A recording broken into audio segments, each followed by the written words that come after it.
Okay, we're back. It's Ken Gummin and Stacy Thompson. Here with another cold open, you know? Yes. That's a Uber thing. You know. Oh, you know. Oh, you know.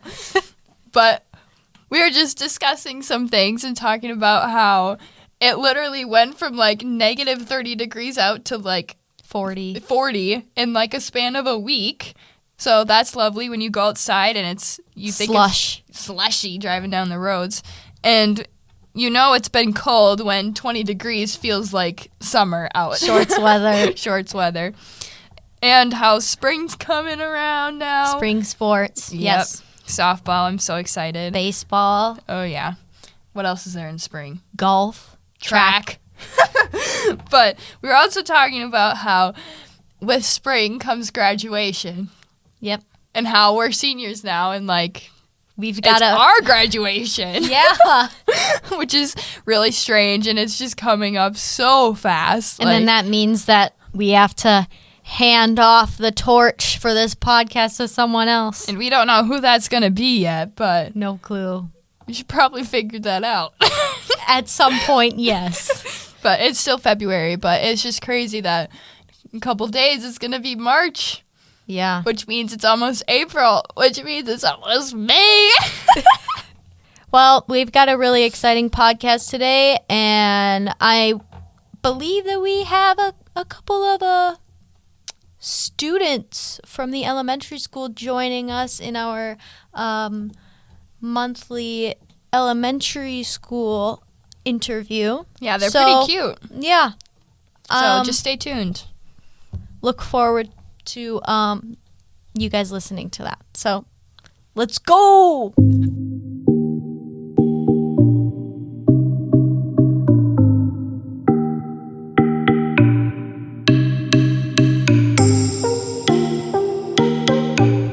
Welcome to the Florence Podcast. I'm Kenzi Gummin. And I'm Sidney Tomczak. Keeping you in the loop about what is going on in the school district of Florence County. This is episode 5, February 2021.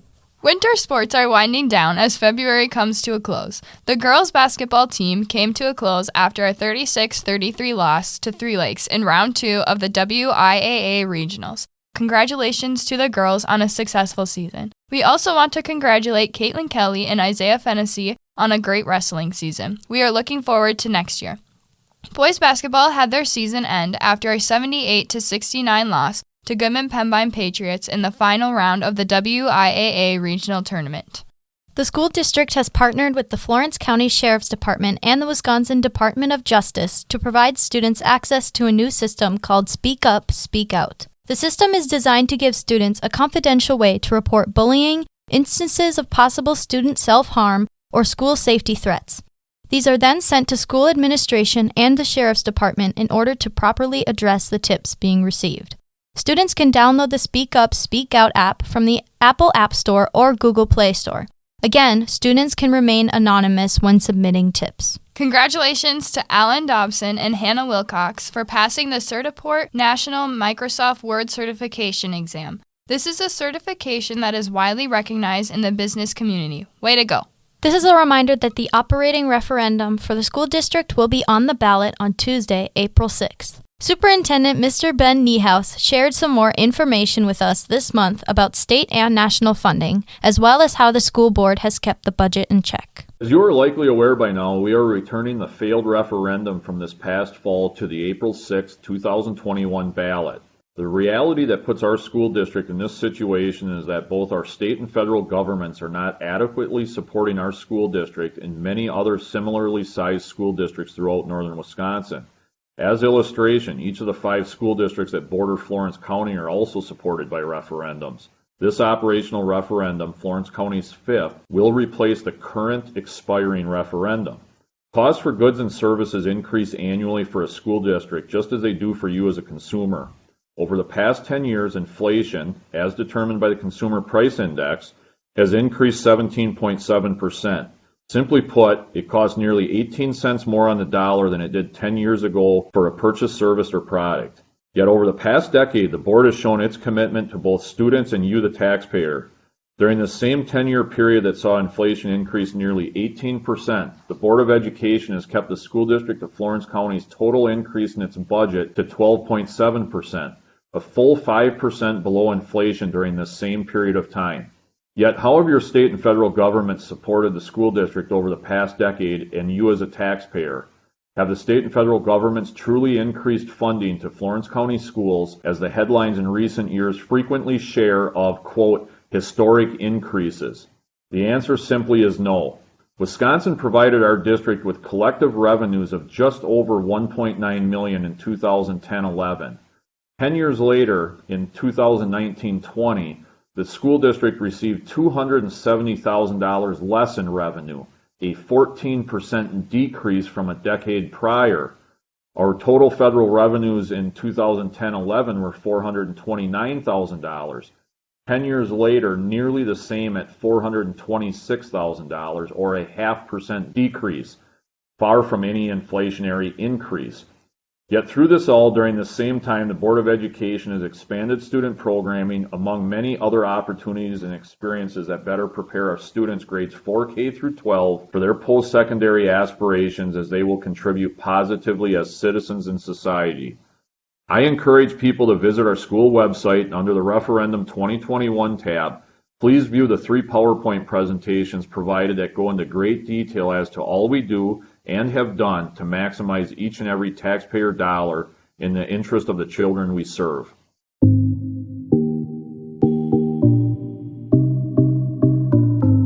Several upper elementary students have begun participating in a book club on our virtual support Fridays, aimed at teaching students life lessons through literature. School psychologist Miss Sara Foster, along with guidance counselor Mr. Zach Wedge, spearhead the book club. We spoke with Miss Foster about the book club and its impact on the participating students.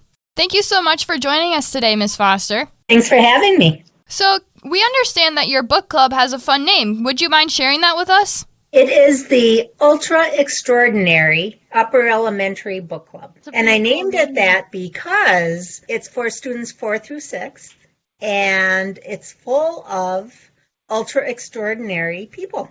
So could you tell us just a little bit about the book club then? Like the books you've read, what's in store in the coming weeks? Well, one of the reasons why we started the book club was when we were all virtual and we were looking for ways to just keep students connected to each other. And I know I love to read, and I knew we had other students that love to read. So I thought on our virtual Fridays, this would be a really good way for those that love to read to connect. And we have, first semester, we had about 16 people that that were reading the book and would come and go on the virtual Fridays. This semester we have about 11. So not everybody is able to show up every Friday, but we have, I think, a really pretty good group. We started out with Out of My Mind by Sharon Draper. And that is a story about a 5th grade girl who has pretty severe cerebral palsy. And so she can't walk, and she has little control over her arms and legs, and she can't talk. And it's about her experiences in elementary school, and hard to talk about without giving away some spoilers. But it's about her experiences and how important communication was for people to understand really what her abilities were and for her to express herself. So we learned all sorts of things about not making assumptions about people's abilities, about the importance of communication, the importance of perseverance, and of taking risks and doing the right thing. Then we took the whole semester to discuss the book and all of those concepts. And this semester we are reading Harry Potter and the Sorcerer's Stone. We just started it, so we are just finishing up chapter 6. And so far we've really been focusing on discussing what it is about people or groups that make them fearful or untrusting of other groups. So we started out with why the Muggles might not want the wizards around, like the Dursleys, are upset about Harry's background. And also last week we started discussing the opposite, why the wizards might have trouble with the Muggles, and how different people's perceptions and not understanding perspectives can lead to trouble. Cool. So I see we have some student members of the book club here too. Why don't you guys give us your name, what grade you're in, and what you like best about the book club? I am Ella, and I'm in 6th grade, and my favorite thing about the book club is hearing everybody's opinion when we're all reading the same thing. And I'm in 6th grade, and what I really like about the book club is that everyone's really open, and so far I've liked both of the books. Hi, I'm Dexter, and I'm in 4th grade, and I like reading Harry Potter with you guys. Well, thank you so much to all of you for coming on the show today. Well, thank you. This was a great opportunity.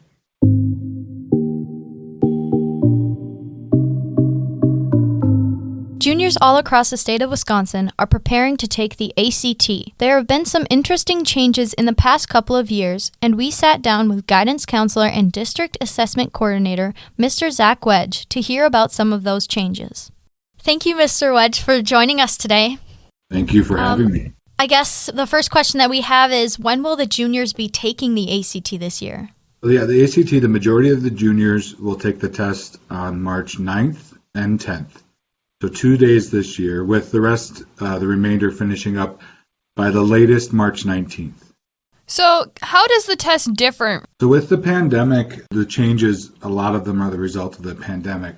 We're taking the test online this year and in smaller groups so that we can ensure social distancing. We now have that opportunity to do an online test versus paper pencil, and we chose to do that this year. It's the biggest change from last year. So this test, it can be used as a benchmark for applying to colleges, but now the scores are used at the state level too. So could you just explain that? Yeah, so this is where the ACT, there's a little bit of division here and there based on how you view the ACT in the academic circles. This year, some of the colleges, it's a very unique situation that they're pausing the test scores for incoming seniors. You may know that as well, Sidney and Kenzi, that, there's not as much emphasis on the ACT.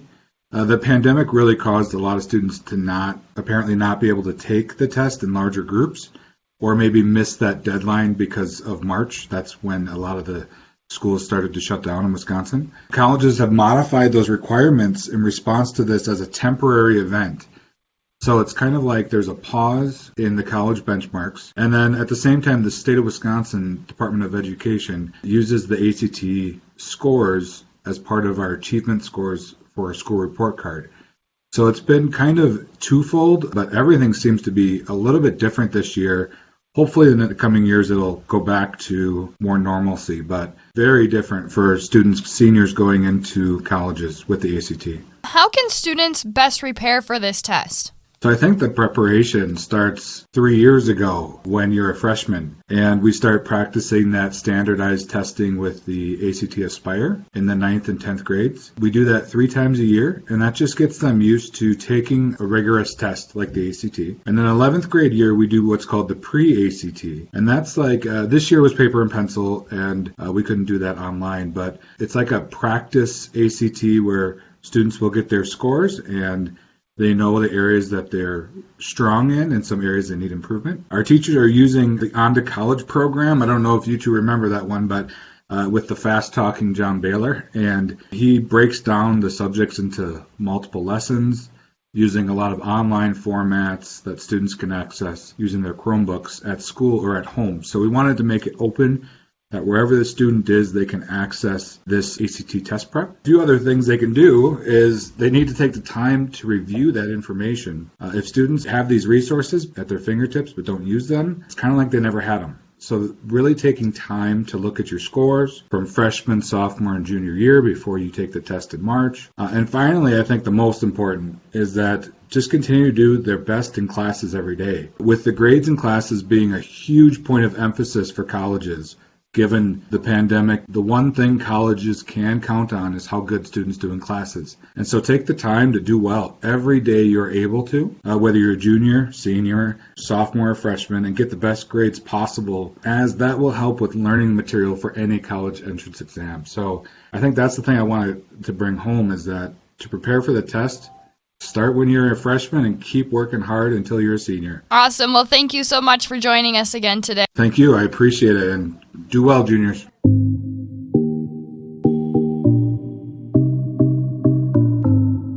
Just a quick reminder that the ACT is on March 9th and 10th for all district juniors. Contact Mr. Wedge if you need more information. Spring break is going to be March 29th through April 2nd.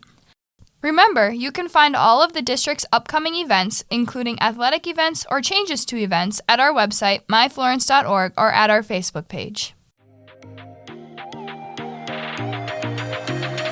That wraps it up for this month's episode of the Florence Podcast. For more information about events at the school, please visit our website, myflorence.org, or the Florence County School District Facebook page. This episode was produced by Mr. Robert Knox. Our theme music is Island by Jericho. This podcast is a production of the Florence High School Music Department. Tune in next month for the next episode of the Florence Podcast. I'm Sidney Tomczak. And I'm Kenzi Gummin. Thank you for listening, and we'll catch you at the next cast.